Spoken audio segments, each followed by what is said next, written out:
नमस्कार दोस्तों, स्वागत है आपका लॉ गुरु में। मैं अनुराग ऋषि और आज की इस वीडियो में हम लोग बात करेंगे इंडियन कॉन्ट्रैक्ट एक्ट के अंदर कॉन्ट्रैक्ट ऑफ बेलमेंट के बारे में। और बेलमेंट की इस वीडियो में सबसे पहले हम बात करेंगे मीनिंग ऑफ बेलमेंट, फिर हम कवर करेंगे डेफिनेशन ऑफ बेलमेंट, उसी के साथ साथ हम देखेंगे एसेंशियल एलिमेंट्स ऑफ बेलमेंट और लास्ट में हम कवर करेंगे काइंड्स ऑफ बेलमेंट। तो चलिए बिना टाइम वेस्ट करे बेलमेंट की ये वीडियो शुरू करते हैं।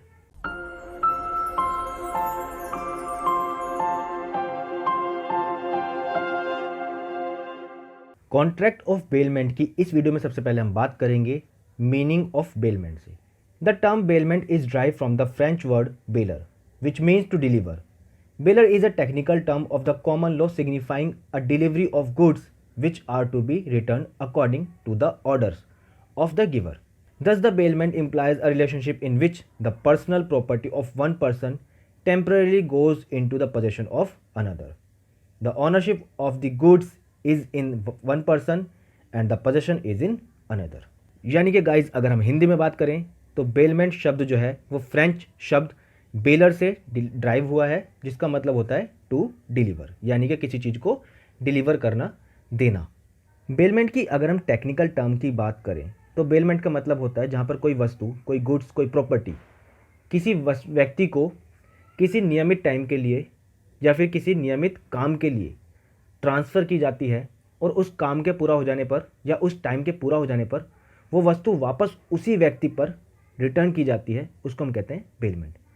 यानी कि अगर जनरली टर्म की अगर बात करें तो बेलमेंट एक ऐसा रिलेशनशिप होता है जिसमें जो प्रॉपर्टी है टेम्परेरी किसी दूसरे व्यक्ति के पास में जाती है और कुछ टाइम बाद या उस काम के हो जाने के बाद वापस आ जाती है। इसमें ऑनरशिप जो होती है वो एक व्यक्ति के पास में रहती है और पोजेशन जो होता है वो दूसरे व्यक्ति के पास में ट्रांसफ़र हो जाता है। आई होप कि आपको बेलमेंट समझ में आया होगा, नहीं भी आया तो कोई दिक्कत नहीं, परेशान नहीं होना। क्लियर करते हैं आपको एक एग्जाम्पल से। Delivering gold to a goldsmith for making ornaments. मेरे पास कोई गोल्ड है और उसका ऑर्नामेंट्स बनवाने के लिए, उसकी ज्वेलरी बनाने के लिए अगर मैं अपने गोल्ड को किसी सुनार के पास में देता हूँ तो मेरा गोल्ड ऑनरशिप मेरी है। ट्रांसफ़र किसके पास करी मैंने उसकी पोजेशनशिप? सुनार के पास में। किस लिए की? ज्वेलरी बनाने के लिए। तो जब वो ज्वेलरी बन जाएगी वो मुझे वापस ट्रांसफ़र कर देगा वो ज्वेलरी, वो gold. That is called bailment. या फिर garments to dry cleaner etcetera. मेरे पास कुछ गारमेंट्स हैं मेरे जिनको मैंने ड्राई क्लीनर शॉप पर डाल के आ गया हूँ ड्राई क्लीन कराने के लिए। ठीक है जी। तो जब तक वो ड्राई क्लीन नहीं होंगे वो उसके पोजीशन में रहेंगे। ड्राई क्लीन होने के बाद वो कपड़े मुझे वापस मिल जाएंगे।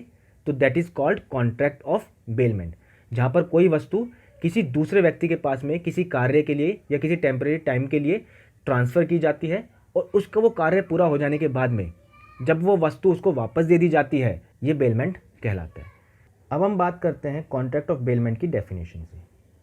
तो section 148 of Indian contract act 1872 में बेलमेंट की डेफिनेशन बताई गई है, जो कहती है a bailment is the delivery of goods by one person to another for some purpose upon a contract that is goods shall when the purpose is accomplished be return और otherwise disposed of according to the direction of the person delivering them.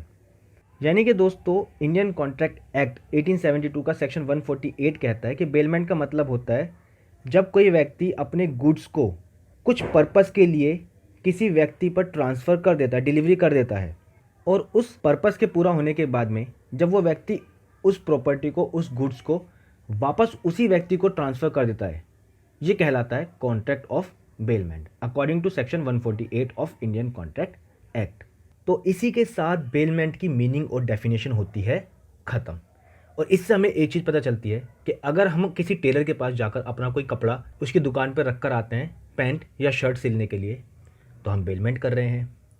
हम अगर कोई अपनी motorcycle, car या scooter किसी garage वाले के पास में छोड़कर आते हैं रिपेयर कराने के लिए, तो हम कॉन्ट्रैक्ट ऑफ बेलमेंट परफॉर्म कर रहे हैं। आई होप अब आपको कॉन्ट्रैक्ट ऑफ बेलमेंट जो है अच्छे से क्लियर हो गया होगा। तो अब हम बात करते हैं कि आखिर बेलमेंट के अंदर कितनी पार्टीज होती हैं और आखिर उन्हें कहते क्या क्या हैं।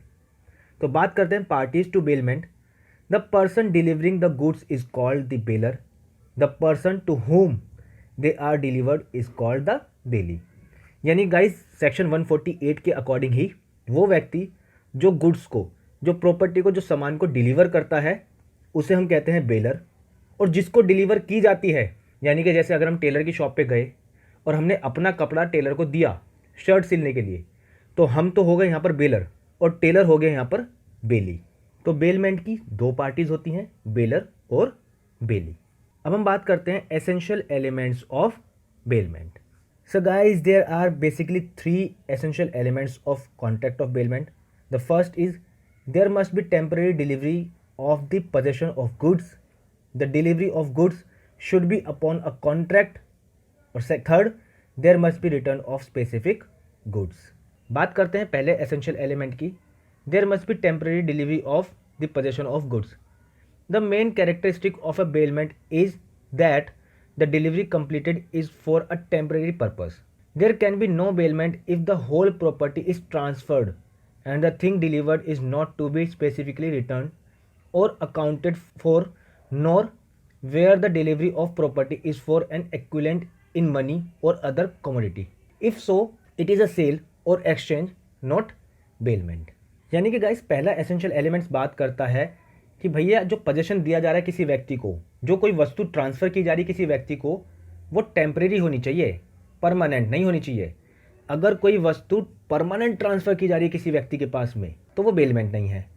या कोई जो वस्तु है किसी दूसरे वस्तु के लिए एक्सचेंज की जा रही है, ठीक है जी, जैसे पहले बार्टर सिस्टम होता था कि गेहूँ की बदली चावल ले लिया, चावल की बदली वेजिटेबल्स ले ली, परमानेंट ले ली, ठीक है, या फिर किसी मनी के बदली कोई चीज़ ले ली, परमानेंट डिलीवरी कर दी है चीज़ों की, तो वो सेल होगा, एक्सचेंज होगा, या अदर कोई और कॉन्ट्रैक्ट हो सकता है, बट वो बेलमेंट नहीं होगा। तो बेलमेंट का मेन पर्पस क्या है कि जो वस्तु आप किसी व्यक्ति को दे रहे हैं, चाहे किसी पर्पस के लिए दे रहे हैं, चाहे ऑर्नामेंट बनाने के लिए दे रहे हैं, चाहे शर्ट बनाने के लिए दे रहे हैं, चाहे रिपेयर कराने के लिए दे रहे हैं, वो वस्तु जो है कुछ टाइम के बाद में, यानी कि स्पेसिफिक पर्पस के लिए दे रहे हैं, वो पर्पस फुलफिल होने के बाद में रिटर्न होनी चाहिए, यानी कि उसका पोजेशन जो है वो टेम्परेरी ट्रांसफ़र किया जाता है, ना कि के परमानेंट। इसी में हम लोग बात करते हैं कि डिलीवरी जो होता है गाइज वो दो तरीके की होती है, पहली एक्चुअल और दूसरी कंस्ट्रक्टिव या सिंबॉलिकल। एक्चुअल क्या होता है, जिसमें पोजेशन जो है वो डायरेक्ट ट्रांसफ़र किया जाता है किसी व्यक्ति के हाथ में, जैसे हमने मोटरसाइकिल किसी व्यक्ति को दे दी रिपेयर कराने के लिए, या कोई गोल्ड दे दिया गोल्ड स्मिथ को ऑर्नामेंट बनाने के लिए, सुनार को दे दिया ऑर्नामेंट बनाने के लिए। तो इसमें क्या है, प्रॉपर्टी या गुड्स जो है वो एक्चुअल ट्रांसफ़र हो रहा है। वहीं अगर हम बात करें कंस्ट्रक्टिव की, तो उसमें ट्रांसफ़र एक्चुअल नहीं होता। जैसे हमने डॉक्यूमेंट्स दिए हैं मकान के, मकान वहीं का वहीं है, बस उसके डॉक्यूमेंट का पोजीशन गया है उसके पास में। जो ट्रांसफ़र हुआ है, जो पोजीशन ट्रांसफ़र हुआ है वो डॉक्यूमेंट्स का हुआ है, जो प्रॉपर्टी है, जो मकान है वो वहीं का वहीं है, ठीक है। या किसी प्रॉपर्टी के हमने डॉक्यूमेंट दे दिए, तो किसी व्यक्ति को title, document of title transfer करना कहलाता है कंस्ट्रक्टिव या सिंबॉलिकल डिलीवरी। इसमें दोस्तों एक केस लॉ आया था, केस का नाम है कालिया पेरीमल वर्सेस विशालक्ष्मी। इसमें क्या हुआ था कि एक लेडी ने ज्वेलरी शॉप पर अपनी कोई ज्वेलरी दी उसको रिपेयर कराने के लिए, मतलब पुरानी ज्वेलरी दी जिसके वो न्यू ज्वेलरी या न्यू ऑर्नामेंट्स बना सके। अब होता क्या था, ज्वेलरी शॉप में जब तक काम जो होता था वो उसकी निगरानी में होता था, उसके सामने होता था, और शाम को जिस टाइम दुकान बंद करने का टाइम होता था तो वो लॉकर या वो जगह जहाँ पे वो ज्वेलरी रखी गई थी उसकी की वो मालकिन जो थी वो अपने साथ लेकर आती थी। अब हुआ क्या, वो ज्वेलरी शॉप में चोरी हो जाती है, और चोरी होने के साथ में उस लेडी की जो ज्वेलरी थी वो भी चोरी हो जाती है। तो वो कहती है, क्लेम करती है कि भाई मुझे मेरी ज्वेलरी के पैसे मिलने चाहिए, क्योंकि वो ज्वेलरी जो थी वो पोजेशन में थी किसके, गोल्ड स्मिथ के, सुनार के। अब कोर्ट ने कहा कि भैया पोजेशन ट्रांसफ़र का मतलब होता है कि वो प्रॉपर्टी जो है वो उसके पोजेशन में होनी चाहिए। ठीक है, वो उसकी शॉप में थी, समझ में आता है, बट जैसे ही वो रात को आपको की देता था या आप उससे की लेते थे रात को दुकान बढ़ाते सब बंद करते वक्त, तो वो पोजेशन जो है वो आपके पास ट्रांसफ़र हो जाता था। इसका मतलब जो चोरी हुई है वो आपके पोजेशन से हुई है, ना कि के सुनार के पोजेशन से। ठीक है गाइज, तो इसमें बात की गई थी पोजेशन की, कि पोजेशन अगर उसकी शॉप में भी है पर कीज़ आपके पास है, इसका मतलब आप उसको हैंडल कर रहे हैं, that means that things is in your possession. अब हम बात करते हैं सेकंड एसेंशियल एलिमेंट की, the delivery of goods should be upon a contract.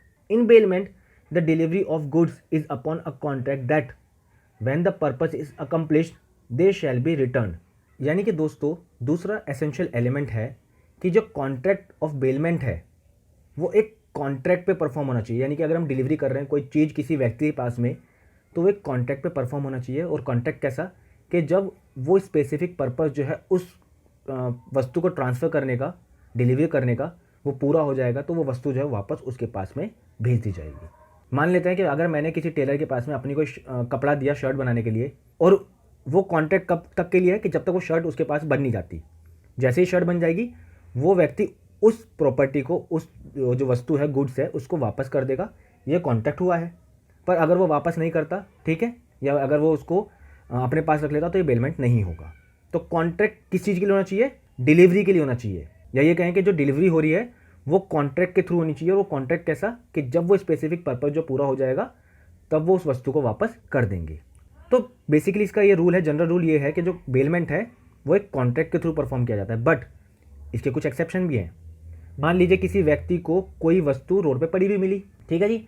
अब उसने क्या किया, उस वस्तु का जो मालिक है उसको ढूंढा। तो अंटिल वो वस्तु का मालिक को ढूंढता नहीं है तब तक वो वस्तु की पोजीशन किस पे रहेगी? उस व्यक्ति के जो उस मालिक को ढूंढ रहा है। और जैसे ही उसका मालिक मिल जाएगा तो वो उसको ट्रांसफ़र कर देगा।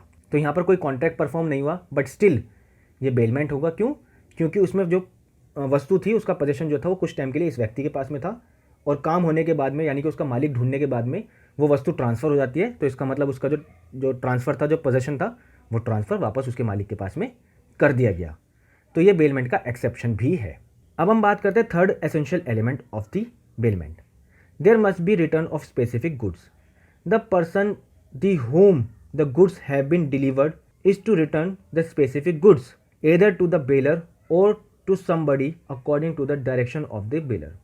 If the things delivered is not to be specifically returned or accounted for, there is no bailment. यानी कि दोस्तों थर्ड एसेंशियल एलिमेंट कहता है कि जब काम पूरा हो जाएगा तो जिस व्यक्ति को प्रॉपर्टी दी गई है, वस्तु दी गई है, उसको वो वस्तु उसी व्यक्ति को, यानी कि जिसने वो वस्तु दी है, उसको वापस करनी होगी। या फिर उसके द्वारा कोई ऑथराइज व्यक्ति होगा तो उसको वापस करनी होगी। तभी जो बेलमेंट का कॉन्ट्रैक्ट है वो कंप्लीट माना जाएगा, समझा जाएगा। अच्छा, इसी में हमें एक चीज़ और समझनी है guys. It must be however be noted that the bailor need not to be the owner of the goods which he delivers because his business is to transfer the possession and not the ownership. यानी कि guys ज़रूरी नहीं है कि जो व्यक्ति possession transfer कर रहा है वो उसका ऑनर ही हो। क्लियर करता हूँ एक एग्जाम्पल से। मान लीजिए मेरी वाइफ है, उसका लहंगा ड्राई क्लीन पे जाना है भाई साहब। अब लहंगे को वो तो ड्राई क्लीन पे डालने जाएगी नहीं, मैं लेकर गया ड्राई क्लीन करवाने के लिए, तो मैं उसका ऑनर नहीं हूँ। क्यों? क्योंकि वो मेरी वाइफ का है, मैं तो नहीं पहनता ना। पर पोजीशन मेरे पास है तो मैं उसको पोजीशन ट्रांसफ़र कर रहा हूँ। तो ज़रूरी नहीं है कि जो व्यक्ति जो वस्तु ट्रांसफ़र कर रहा है, जो बेलर है, वो उस वस्तु का ऑनर हो। The main thing is that कि उस व्यक्ति के पोजीशन में होनी चाहिए वो वस्तु। क्यों? क्योंकि वो पोजीशन ट्रांसफ़र करता है, ना कि ऑनरशिप। तो वाइफ ऑनर है, मेरे पास उसका पोजीशन है, और मैंने उसका पोजीशन किसके पास ट्रांसफ़र किया? ड्राई क्लीन करने वाले के पास में। चलिए दोस्तों, कॉन्ट्रैक्ट ऑफ बेलमेंट में मीनिंग हो गई, डेफिनेशन हो गई, हो गए उसके एसेंशियल एलिमेंट्स। अब हम बात करते हैं types of bailment. There are 3 types of bailment. पहला है for the benefit of the bailor and bailee, दूसरा for the sole benefit of the bailor, और तीसरा for the sole benefit of the bailee. यानी कि पहले में बात की जाती है जहाँ पर बेलर और बेली दोनों को ही बेनिफिट होता है। जैसे कि हम लोगों ने अपनी गाड़ी डाली गराज में रिपेयरिंग के लिए, तो मेरी गाड़ी रिपेयर हुई और मैंने उसको रिपेयर करने के पैसे दिए, तो यहाँ पर दोनों का ही बेनिफिट हो रहा है, यानी कि बेलर का भी और बेली का भी। मेरी गाड़ी रिपेयर हो रही है और उसको उस काम के बदले पैसे मिल रहे हैं। तो ये हो गया for the benefit of the bailor and bailee. बात करते हैं दूसरे टाइप की, for the sole benefit of the bailor. यानी कि जहाँ पर बेलर जो है, जो गुड्स को डिलीवरी करने वाला व्यक्ति है, उसका अपना बेनिफिट हो रहा है, उसको हम बात करते हैं for the sole benefit of bailor. जैसे मान लीजिए कोई मेरा दोस्त है, उसको बाहर जाना है, विदेश जाना है, और अपनी ज्वेलरी, उसे लगता है भाई 1 हफ्ते के लिए 2 हफ्ते के लिए बाहर जाऊँगा तो मेरी ज्वेलरी घर में रहेगी तो चोरी हो सकती है, और अगर किसी और के पास में रखेगा, मतलब कहीं अगर लॉकर वगैरह में रखेगा तो उसका इंटरेस्ट देना पड़ेगा, तो वो मेरे पास रख के चला जाता है अपने बेनिफिट के लिए, ठीक है, क्योंकि कहीं और रखेगा तो उसे पैसे देने पड़ेंगे। तो अपने बेनिफिट के लिए वो अपनी जो ज्वेलरी है, जो ऑर्नामेंट्स है, वो मेरे पास रख के चला जाता है। तो यहाँ पर हो गया for the sole benefit of the bailor, यानी कि उस व्यक्ति का बेनिफिट होना जो उस व्यक्ति को वस्तु को डिलीवर कर रहा है।